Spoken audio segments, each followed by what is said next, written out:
C ப்ரோக்ராம்ல எந்த ஒரு வேல்யூ நம்ம ஸ்டோர் பண்ணணும் அப்படின்னாலும் ஒரு பர்டிகுலர் வேரியபிள் மூலமா தான் அந்த வேல்யூ வந்து ஸ்டோர் பண்ண முடியும். ஸோ அப்படி நம்ம ஒரு வேரியபிள் கொடுக்கும்போது அந்த வேரியபிளோட ஒரு இம்பார்ட்டன்டான ஆட்ரிபியூட் தான் இந்த data type. So data type is a type of data that are going to access within the program. So ஒரு ப்ரோக்ராம்குள்ள நம்ம என்ன டைப் ஆஃப் டேட்டா அங்க யூஸ் பண்ண போறோம் அப்படிங்கிறத சொல்றது தான் இந்த data type. So data type is a data storage format that can contain a specific type or range of values. So ஒரு வேரியபிள் நான் கொடுக்கும்போது அந்த வேரியபிளுக்கு நம்ம என்ன ரேஞ்ச் ஆஃப் வேல்யூஸ் அசைன் பண்ணலாம் அப்படிங்கறத சொல்றதும் இந்த டேட்டா டைப் தான். Then it is used to declare a variable or a function.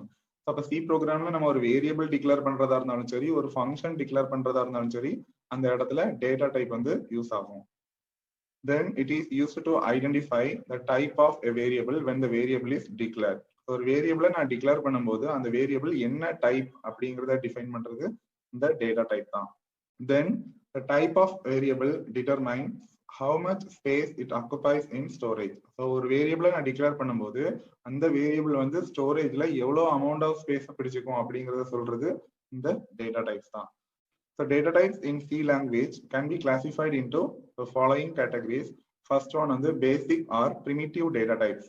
Then second one வந்து derived data types. Then third one வந்து user defined data types.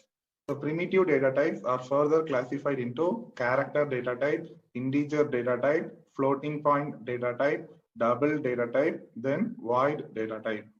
Then derived data types are further classified into array, pointer, then function. Then user defined data types are further classified into structure, union, and enumeration.